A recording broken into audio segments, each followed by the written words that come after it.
You've heard of the Corvette, but what about the secret GM muscle cars that were faster, louder, and way too powerful for the streets?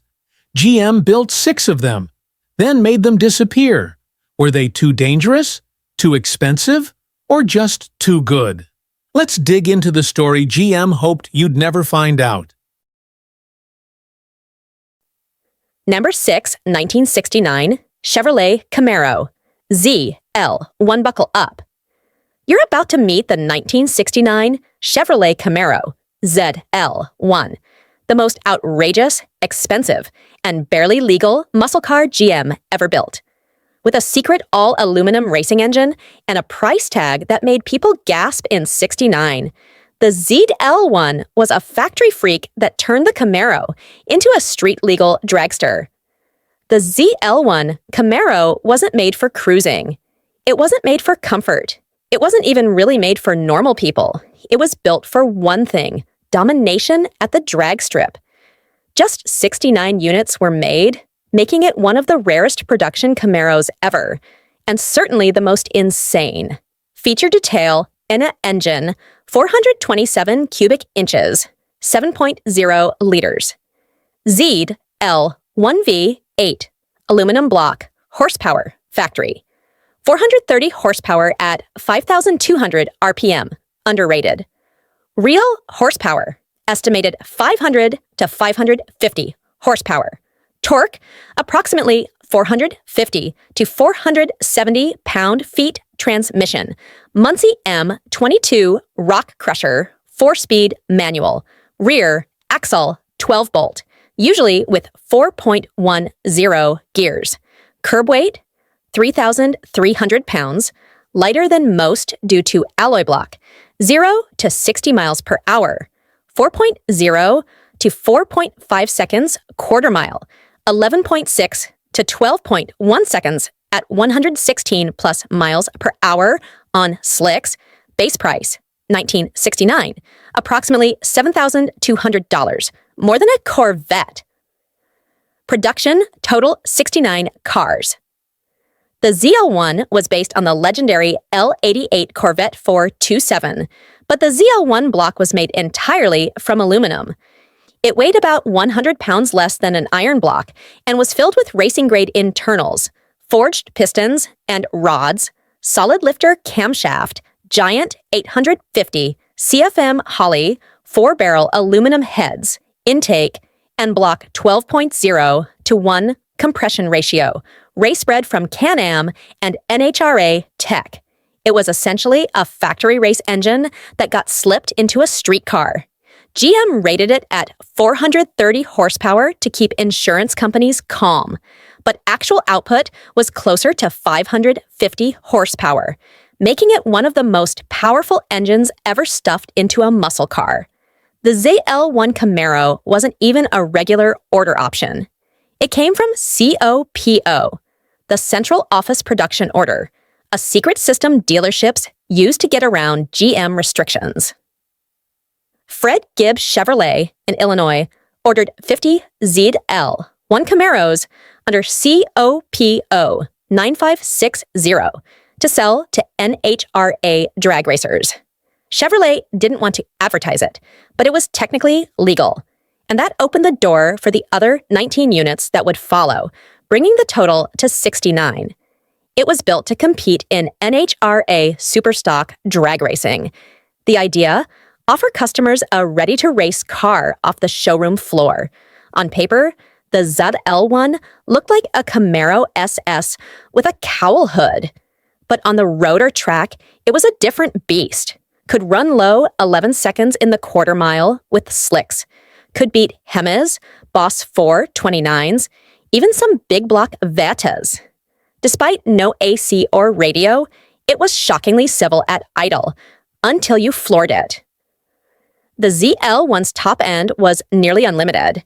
It loved high revs, ran best with race fuel, and it was so expensive that most dealers couldn't sell them. A base V8 Camaro started around $2,800.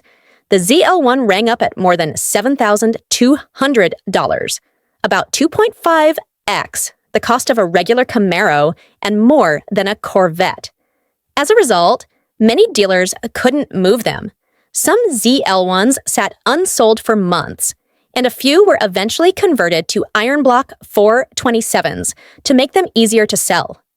Today, one sold for over $1 million at auction.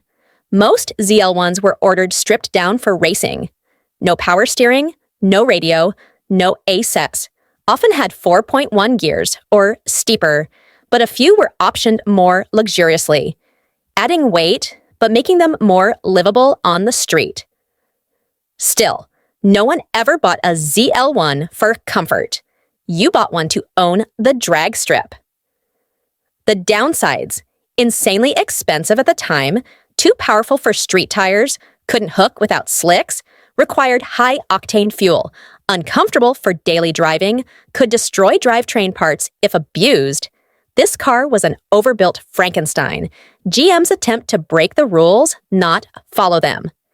Fred Gibb originally ordered 50 ZL1s for racing, but couldn't sell them. GM agreed to take many back and redistribute them to other dealers.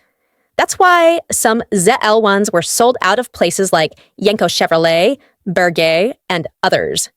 Some cars were raced immediately. Others were parked in fear. A few were wrecked on test drives. One ZL1 was even found in the 90s, buried in a barn, untouched with only a few thousand miles. The 1969 ZL1 Camaro is now one of the rarest factory muscle cars ever, most powerful GM muscle car of its time, a 500,000 to 1 million plus collector's item, the ultimate symbol of Copo madness, modern ZL1. Camaros from 2012 onward carry the name, but the original was pure muscle without mercy. The 1969 Chevrolet Camaro ZL1 is the most hardcore Camaro Eve. Number 5, 1970, Pontiac GTO Judge with the Ram Air 4.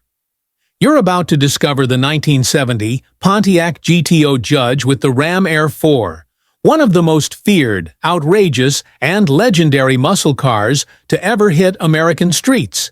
This isn't just a car, it's a full-throttle statement with stripes, spoilers, and serious horsepower. When Pontiac introduced the Judge in 1969, it was meant to be a cheap, flashy alternative to the Plymouth Roadrunner. But by 1970, it had transformed into a savage machine, especially when equipped with the Ram Air 4 engine. This wasn't just a GTO with stripes, it was a barely tamed drag strip dominator.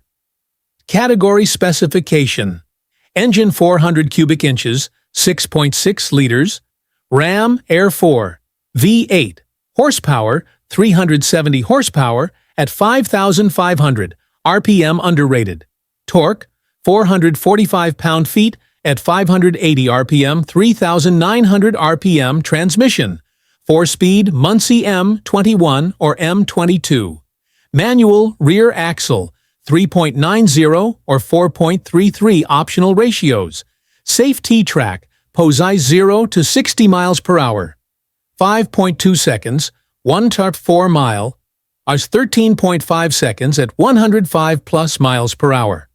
Magazine tested. Weight: 3,800 pounds. Original MSRP: 3,900 to 4,200. Total 1,970 judges. 3,797 coupes. 168 convertibles. Ram Air. 4 GTOs. Fewer than 400 total judges with RA. The Ram Air 4 was the wildest version of Pontiac's legendary 400 cubic inch engine. Compared to the Ram Air 3, it featured aluminum intake manifold, high lift, long duration solid lifter camshaft, round port high flow heads, like the RA Phi and Hemi, forged internals, special quadrajet carb and tuning. While officially rated at 370 horsepower, most experts agree it made 410 to 430 horsepower in reality, making it the most powerful small-displacement engine Pontiac ever built. and it loved to rev. It came alive above 4,000 RPM and pulled like crazy to 6,000 plus.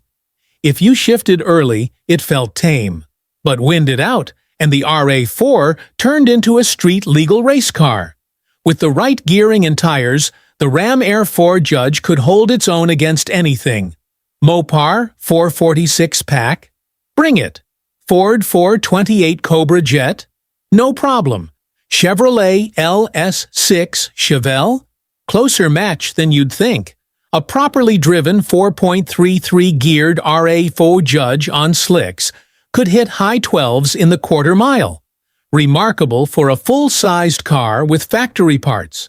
The 1970 GTO Judge had signature Orbit orange paint, most famous color, optional Atoll blue, cardinal red, Sierra yellow, and others, color-matched Endura, front bumper, rear wing, non-functional but glorious, stripes and decals that screamed Judge, optional hood-mounted tachometer, Rally 2 wheels and wide rubber.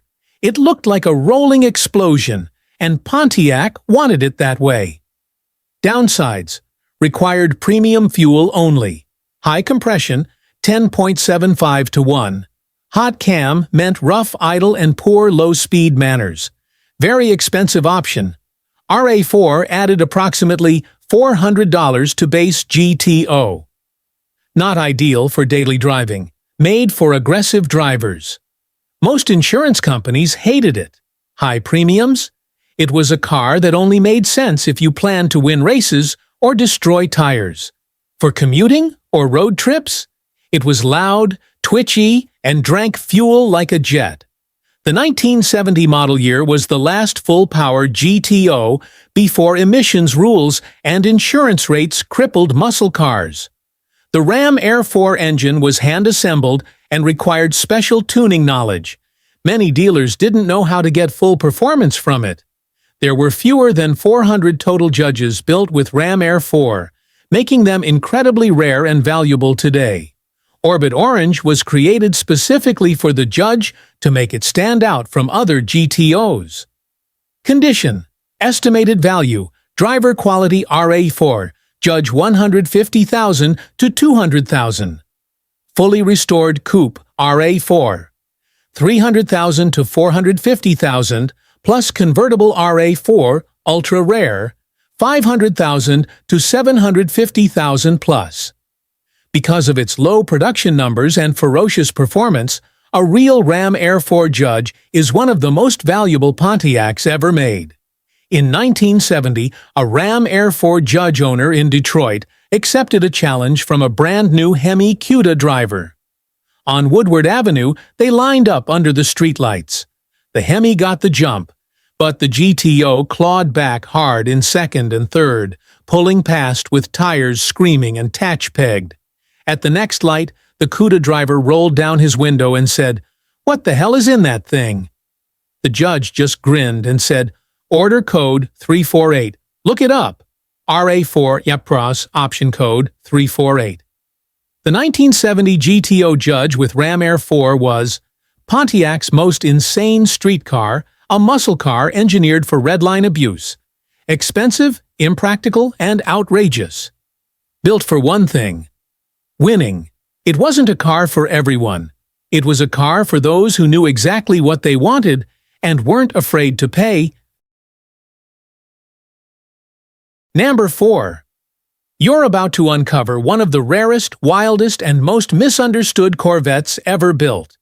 The 1971 Chevrolet Corvette ZR2. While most people obsess over the L88, the ZR2 is even more exclusive, more brutal, and more of a mystery. This is your 5,000-plus character deep dive into the ZR2 King Shark, the muscle-bound, barely legal race car that GM only dared to build 12 times. The ZR2 was Chevrolet's final big-block performance package for the C3 Corvette before emissions strangled American muscle. It was a track-focused, no-nonsense special order designed for serious racers only. While the ZR1 package, not the modern ZR1, used the small block LT1, The ZR2 was the heavyweight, featuring a Monster LS6 454 cubic inch V8 heavy-duty internals and race-grade suspension. Category details: engine LS6 454, cubic inch V8, horsepower 425 horsepower at 5,600 RPM gross, torque 475 pound-feet at 4,000 revolutions per minute, compression ratio 9.0 to 1, slightly detuned from 1970s, 11.25 to 1. Carburetor, Holley 4-barrel, 750 cubic feet per minute. Transmission, M22, Rock Crusher. 4-speed manual rear axle, 3.70 to 1. Positraction, optional 4.11 for track use. Brakes power, 4-wheel disc, suspension, heavy-duty springs, shocks, stabilizer bars. Cooling aluminum radiator with expansion tank 0 to 60 miles per hour, squeeze-you 4.9 seconds, with slicks, 1/4 mile, 12.6 seconds at 112 plus miles per hour. Magazine tested, production. Total only 12 units built, MSRP, $7,200 with ZR2 package, $1,747 option over base. Factory hot rod with racing bones. The ZR2 wasn't just an engine swap, it was a full performance package. No air conditioning available, no power steering, special HD radiator and cooling system, transistorized ignition, bigger sway bars, HD suspension, M22 close ratio gearbox. This wasn't a Corvette for cruising, it was a bare-knuckle track weapon, barely tolerable on public roads. The 1971 LS6 was a detuned version of the famous 1970 LS6 from the Chevelle SS 454. But even with lower compression, it still destroyed tires and quarter miles. Rumors persist that many LS6s were underrated and actually produced closer to 460 horsepower, especially when fitted with headers and open exhaust. Let's be honest, Chevrolet knew almost no one would order this thing. And here's why. Brutally harsh ride, HD suspension meant it handled like a race car, but rode like a brick on rough roads. No comfort options, no AC, no automatic, no comfort. It was sweat, noise, and noise. Stupid, expensive. A-Base. 1971 Corvette cost approximately $5,500. A ZR2-equipped one could cost $7,200 or more, making it absurdly expensive for something with zero luxury. Emissions, fuel crisis, insurance. By 1971, the muscle car market was imploding. High insurance rates and upcoming EPA restrictions doomed cars like this before they even hit the street. The ZR2 wasn't flashy. It looked like a standard Corvette. Unless you popped the hood or heard it roaring down the track, you wouldn't know what was under there. No special stripes or badges, came as coupe or convertible. Only one convertible built. Subtle, serious, sinister. This was a car that said, "I'm not here to pose, I'm here to win." Only 12 ZR2s were built. 11 coupes, 1 convertible. Only 2 ZR2 convertibles exist, the factory one and a later recreation. It was the last big block performance Corvette package until the modern ZR1. A ZR2 could outrun an L88 in many real-world races thanks to better gearing and torque. Most ZR2s lived hard and died young on racetracks or back roads. Condition: estimated value survivor, ZR2 Coupe $600,000 to $850,000. Restored ZR2 Coupe $1 million plus 1 of 1. ZR2 Convertible $2 million plus, auction value. This is one of the most collectible Corvettes ever made, right up there with the L88, ZL1, and early Z06. In 1971, a buyer walked into a Midwest Chevy dealer and ordered a base Corvette, with every ZR2 option box ticked. The salesman thought it was a joke, until a GM rep called and confirmed the order. That car, a dark green ZR2 coupe with no radio, no AC, and black steel wheels, went straight to the SCCA track, crushed its class, and was later scrapped after a crash. The only surviving part? The original M22 gearbox, now in a collector's display.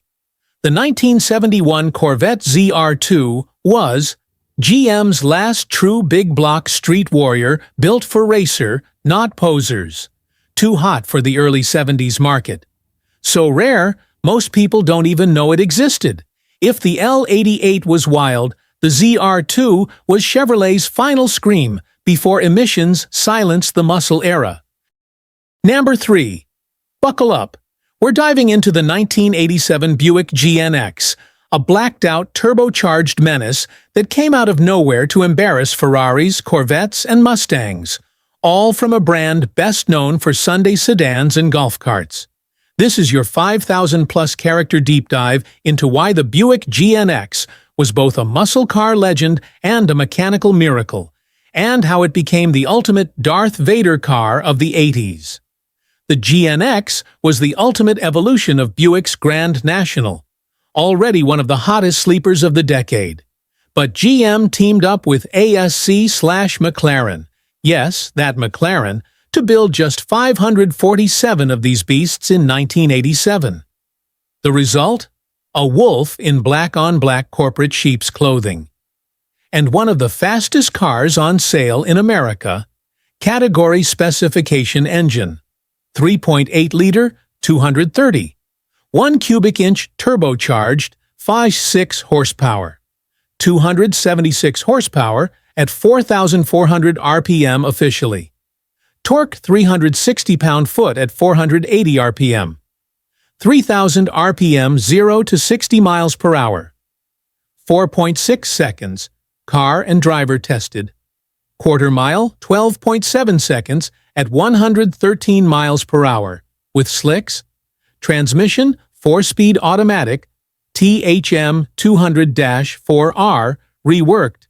Curb weight, approximately 3,545 pounds. Suspension, ASC/McLaren upgraded. Panhard rod, torquey arm. Wheels, 16-inch mesh-style alloys. Color black, only production, 547 units total, price new, 1987. $29,900, approximately $80,000 today. The GNX wasn't just a Grand National with badges. Buick and ASC/McLaren installed a larger Garrett T3 turbocharger, added a high-efficiency intercooler, tuned a special ECU and wastegate system, reinforced the transmission with racing internals, upgraded the rear suspension with a torque arm setup, added vented fender louvers to reduce underhood pressure. This turned a strong performer into an all-out drag strip monster. To put this in perspective, 1987, Corvette, 240 horsepower Ferrari, 328 GTS, 270 horsepower Porsche, 911 Carrera, 217 horsepower GNX, 276 horsepower official. Likely approximately 300 horsepower plus real world, but torque is where it annihilated the competition. 360 pound-feet, more than a 911 Turbo. Car and driver called it a black hole with a license plate. Buick claimed 0 to 60 in 5.5 seconds, but independent testing showed the GNX could hit 4.6 seconds, quicker than almost anything on the road in 1987. And it wasn't just straight-line speed.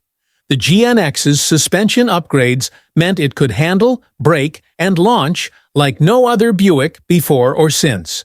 V6 in a muscle car. Muscle cars were supposed to have V8s. The GNX had a V6, and yet it beat everything. That confused and angered people in a delicious way. Buick basically hid the GNX. No major ads, no TV spots. Dealers marked it up $10,000 to $20,000, and buyers still lined up. Manual purists were furious, but that 4-speed auto was perfect for boost control and brutal launches. Buick built it for just 1 year. No follow-up, no second generation. Just 547 cars and done. Car and Driver, 1987. The quickest car we've ever tested that didn't have exotic European badging. Road and Track, the GNX makes no sense, and that's what makes it perfect. GNX stood for Grand National Experimental. Buick listed 276 horsepower, but ASC McLaren insiders say closer to 305 plus horsepower. The GNX's boost gauge was fake. It read off a sensor, not actual manifold pressure. Buick never made a GNX convertible, though some were modified aftermarket. Famous owners include Paul Newman, Reggie Jackson, and later, Jay Leno. Fast and Furious, Toretto drove a Grand National, not GNX, honoring its sleeper legacy. Knight Rider fans loved it as a real-life KITT alternative. Jay Leno's garage featured one, calling it a V6 that humiliated V8s. Condition. Estimated value. Clean Driver GNX, $160,000 to $190,000. Low mileage. Original, $250,000 to $300,000. Plus, Oshkrausen 01 GNX, over $500,000. Last auction price. The GNX is one of the most collectible American cars of the 1980s, second only to exotic halo cars like the Ferrari F40. At a GM event in 1987, a stock GNX lined up next to a C4 Corvette with a smug engineer behind the wheel. On launch, the GNX blew the doors off the Vette, running low 13s while the Corvette lagged a full second behind. The Corvette guys never forgave Buick. The 1987 Buick GNX was the ultimate sleeper, a V6 that crushed VI8s, a perfect blend of muscle and tech, a black hole in car form. It wasn't just cool for a Buick, it was cool, period. You didn't buy a GNX to show off. You bought it to destroy egos and leave quietly. Number 2. Absolutely. Here's a full deep dive on the 1965 Pontiac Catalina, 2+2 421HO, without mentioning the character count or limits. 1965 Pontiac Catalina, 2+2 421HO, 421HO. Pontiac's full-size muscle monster. When most people think of Pontiac muscle, they picture the GTO. But in 1965, Pontiac offered something bigger, meaner, and shockingly fast. The Catalina 2+2 with the 421 high-output 5.8. It was a muscle car hiding in a luxury cruiser's body. And it didn't just go fast, it hauled. The Catalina 2+2 wasn't subtle. It was long, low, and wide, with sculpted lines, bold badging, and optional 8-lug aluminum wheels that screamed performance. Underneath the stylish sheet metal, it carried the same DNA as the GTO, but with a longer wheelbase and a much larger presence on the road. At the heart of the 2+2 was the legendary 421 cubic inch 6.9-liter V8, available in several versions. The crown jewel being the high-output tree power, equipped with 3 2-barrel carburetors. It cranked out a factory-rated 376 horsepower and a tire-melting 461 pound-feet of torque. The engine was paired with either a 3-speed manual, a 4-speed Muncie manual with a Hurst shifter, or a turbo-hydromatic automatic. Despite its size, the car could sprint to 60 miles per hour in around 6 seconds and finish the quarter mile in the mid-14-second range. Impressive for something that weighed over 2 tons. The 2+2 wasn't just a straight-line bruiser. It featured heavy-duty suspension, a performance axle ratio, and dual exhaust for a deep, thunderous soundtrack. Inside, it came with bucket seats, a floor console, performance gauges, and a unique 2+2 emblem package. You could option it up with a tachometer, air conditioning, or even the sporty 8-lug wheels that also doubled as cooling drums for the brakes. It was faster than a GTO in some configurations. It had one of the torquiest engines of the 1960s. It could be had with a manual transmission. Extremely rare for a full-size car. Only a small number were built with the tri-power and 4-speed combo, making them highly collectible today. Despite its performance, the 2+2 was overshadowed by the GTO's success. Pontiac didn't market it aggressively, and buyers looking for speed gravitated towards smaller cars. Insurance companies also started cracking down on big block muscle, which further reduced interest in full-size hot rods. By 1967, the 2+2 had lost much of its muscle focus and was eventually phased out. The 2+2 name came from European GT cars, implying a sporty ride with 2 front seats and 2 smaller rears. With the 421HO and 4-speed, it was among the fastest full-size cars in America at the time. The 2+2 package added over $400 to the Catalina's price. A considerable bump for the era tri-power setups were outlawed after 1966. Making 65 the last and most potent year for this configuration, many owners recall lining up against 396 Chevelles or 383 Mopars and winning. The 2+2 wasn't a common sight, so few people took it seriously until it launched. The combination of brutal low-end torque and a quiet ride made it the perfect sleeper. Well-preserved or restored 2+2s, especially those with the tri-power 4-2-1 and manual transmission, are increasingly sought after.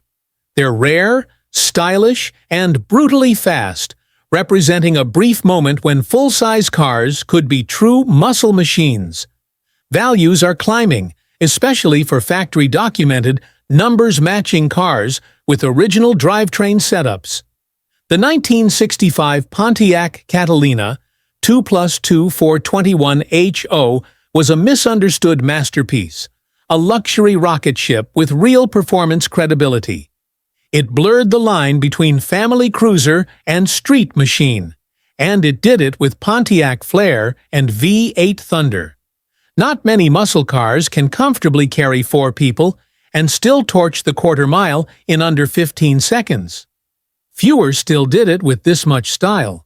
If the GTO was the street fighter, the 2+2 was the heavyweight champ in a tuxedo. Number 2. Absolutely. Here's a full deep dive on the 1965 Pontiac Catalina 2+2 421HO without mentioning the character count or limits. 1965 Pontiac Catalina 2+2 421HO 421HO, Pontiac's full-size muscle monster. When most people think of Pontiac muscle, they picture the GTO. But in 1965, Pontiac offered something bigger, meaner, and shockingly fast, the Catalina 2+2 with the 421 high-output 5.8. It was a muscle car hiding in a luxury cruiser's body. And it didn't just go fast, it hauled.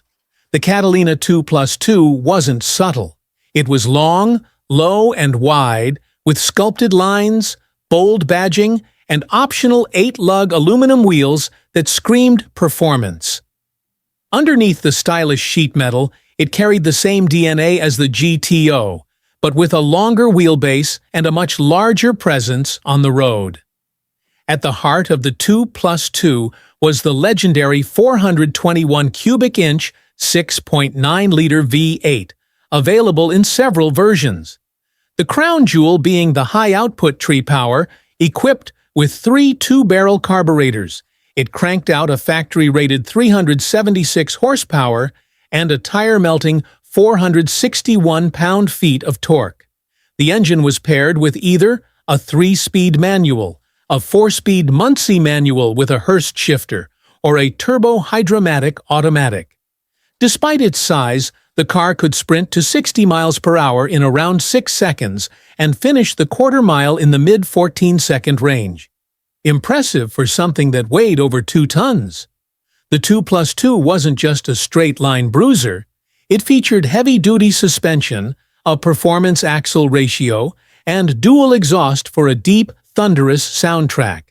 Inside, it came with bucket seats, a floor console, performance gauges, and a unique 2+2 emblem package. You could option it up with a tachometer, air conditioning, or even the sporty 8-lug wheels that also doubled as cooling drums for the brakes. It was faster than a GTO in some configurations. It had one of the torquiest engines of the 1960s. It could be had with a manual transmission. Extremely rare for a full-size car. Only a small number were built with the tri-power and 4-speed combo, making them highly collectible today. Despite its performance, the 2+2 was overshadowed by the GTO's success. Pontiac didn't market it aggressively, and buyers looking for speed gravitated towards smaller cars. Insurance companies also started cracking down on big block muscle, which further reduced interest in full-size hot rods. By 1967, the 2+2 had lost much of its muscle focus and was eventually phased out. The 2+2 name came from European GT cars, implying a sporty ride with 2 front seats and 2 smaller rears. With the 421ho and 4-speed, it was among the fastest full-size cars in America at the time. The 2+2 package added over $400 to the Catalina's price. A considerable bump for the era tri-power setups were outlawed after 1966. Making 65 the last and most potent year for this configuration, many owners recall lining up against 396 Chevelles or 383 Mopars, and winning. The 2+2 wasn't a common sight, so few people took it seriously until it launched. The combination of brutal low-end torque and a quiet ride made it the perfect sleeper. Well-preserved or restored 2+2s, especially those with the tri-power 4-2-1 and manual transmission, are increasingly sought after. They're rare, stylish, and brutally fast, representing a brief moment when full-size cars could be true muscle machines. Values are climbing, especially for factory-documented, numbers-matching cars with original drivetrain setups. The 1965 Pontiac Catalina 2+2 421ho was a misunderstood masterpiece, a luxury rocket ship with real performance credibility. It blurred the line between family cruiser and street machine, and it did it with Pontiac flair and V8 thunder. Not many muscle cars can comfortably carry 4 people and still torch the quarter mile in under 15 seconds. Fewer still did it with this much style. If the GTO was the street fighter, the 2+2 was the heavyweight champ in a tuxedo.